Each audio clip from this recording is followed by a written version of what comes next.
प्यारे विद्यार्थियों नमस्कार।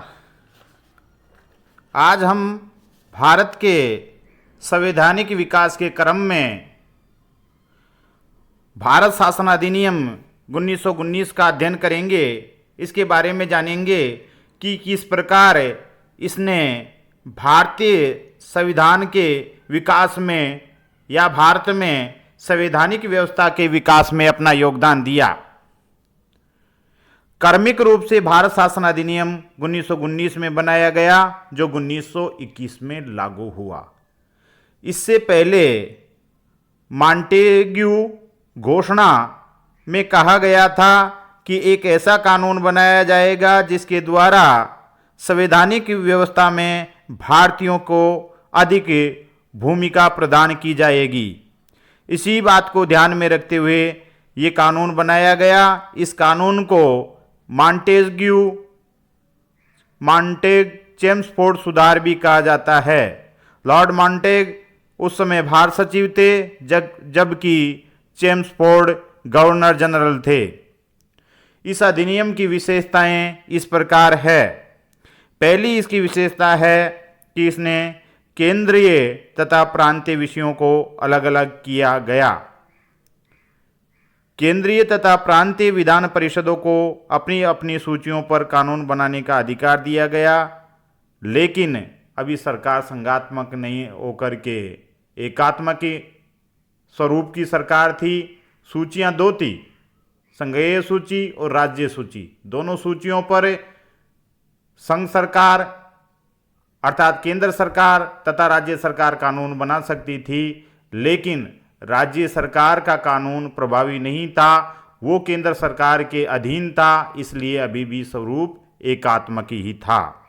दूसरी इसकी विशेषता यह है कि इसके द्वारा प्रांतीय विषयों को दो भागों में बांट दिया गया, हस्तांतरित विषय और आरक्षित विषय। हस्तांतरित विषय मंत्रियों के अधीन थे। मंत्री विधान परिषद के प्रति उत्तरदायी थे, अर्थात जनता के प्रतिनिधियों को जो विभाग सौंपे गए उन्हें हस्तांतरित विषयों के अंतर्गत रखा गया, जबकि आरक्षित विषय गवर्नर के अधीन थे। गवर्नर इन पर शासन अपनी कार्यकारी परिषद के माध्यम से करता था। इस प्रकार शासन की इस दोहरी व्यवस्था, हस्तांतरित और आरक्षित विषयों की दोहरी व्यवस्था को द्वैध शासन कहते हैं। इस अधिनियम की तीसरी विशेषता यह है कि इस अधिनियम के द्वारा केंद्र में द्विसदनीय व्यवस्थापिका का गठन किया गया। दोनों सदनों के बहुसंख्यक सदस्यों को प्रत्यक्ष निर्वाचन के माध्यम से निर्वाचित होना था। जो भारत में वर्तमान में द्विसदनीय व्यवस्थापिका है, इस व्यवस्था को 1919 के अधिनियम के द्वारा अपनाया गया था और उस समय जो इसके सदस्य बनते थे वो जनता द्वारा ही चुने जाते थे। चौथी विशेषता इस अधिनियम की यह है कि अब गवर्नर जनरल की कार्यकारी परिषद के 6 सदस्यों में से 3 सदस्य भारतीय होना जरूरी था, लेकिन कमांडर इन चीफ मुख्य सेनापति को छोड़कर अन्य पदों पे ही भारतीयों को नियुक्त किया जा सकता था। कमांडर इन चीफ अभी भी अंग्रेजों के लिए आरक्षित पद था। पांचवी विशेषता, इस अधिनियम द्वारा सांप्रदायिक निर्वाचन का विस्तार किया गया। याद रहे 1909 के अधिनियम के द्वारा मुसलमानों को पृथक निर्वाचन का अधिकार दिया गया था। 1919 के अधिनियम के द्वारा सांप्रदायिक निर्वाचन प्रणाली का या सांप्रदायिक निर्वाचन प्रतिनिधित्व का विस्तार किया गया। इसके द्वारा भारतीय ईसाइयों को, आंग्ल भारतीयों तथा यूरोपियों को पृथक निर्वाचन का अधिकार दिया गया।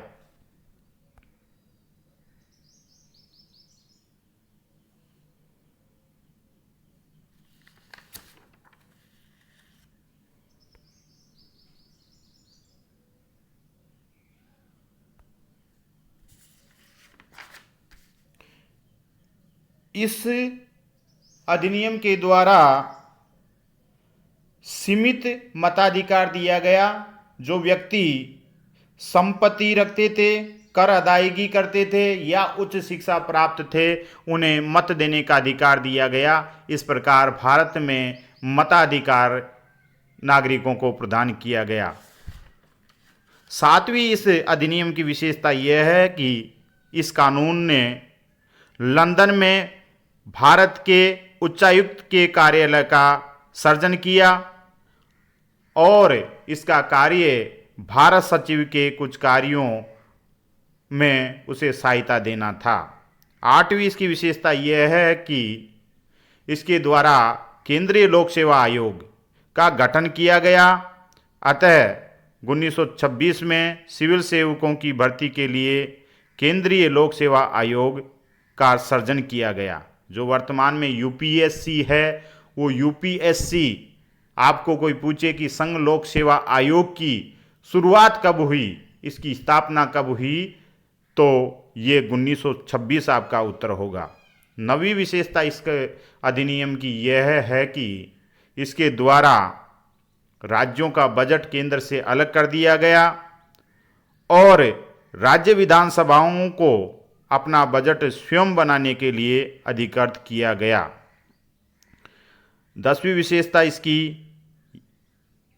यह है कि इसके अंतर्गत ये प्रावधान किया गया कि 10 वर्ष बाद एक वैधानिक आयोग का गठन किया जाएगा, जिसका कार्य इस अधिनियम की प्रगति की जांच करना होगा। और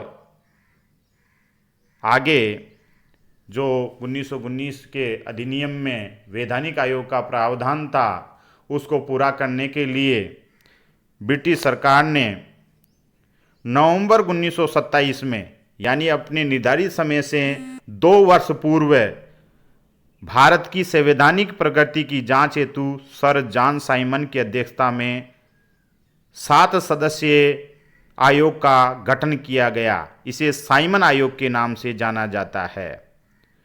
आयोग के सभी सदस्य अंग्रेज थे, इसलिए भारतीय जनता ने तथा सभी दलों ने इसका बहिष्कार किया। आयोग ने 1930 में अपनी रिपोर्ट पेश की, जिसमें द्वैध शासन प्रणाली, राज्यों की सरकारों का विस्तार अर्थात अधिक शक्ति देना, अधिक स्वायत्तता प्रदान करना, संघ की स्थापना, मजबूत संघ जिसमें केंद्र और राज्य अलग अलग होंगे लेकिन संघ मजबूत होगा, तथा सांप्रदायिक निर्वाचन व्यवस्था को जारी रखने आदि की सिफारिश की। इस आयोग की जो सिफारिशें थी उस पर चर्चा करने के लिए ब्रिटिश सरकार ने 3 गोलमेज सम्मेलन बुलाए। इन गोलमेज सम्मेलनों में भारतीय राजनीतिक दल, व्यापारिक प्रतिनिधि, देशी रियासतों के प्रतिनिधि आदि ने बैठ कर के ब्रिटिश सरकार के साथ में चर्चा की। इन सम्मेलनों की चर्चा के आधार पर ब्रिटिश सरकार ने एक श्वेत पत्र जारी किया और इस श्वेत पत्र पर चर्चा कर कानून बनाने के लिए परवर समिति को भेजा गया। परवर समिति की सिफारिशों के आधार पर 1935 के भारत शासन अधिनियम बनाया गया।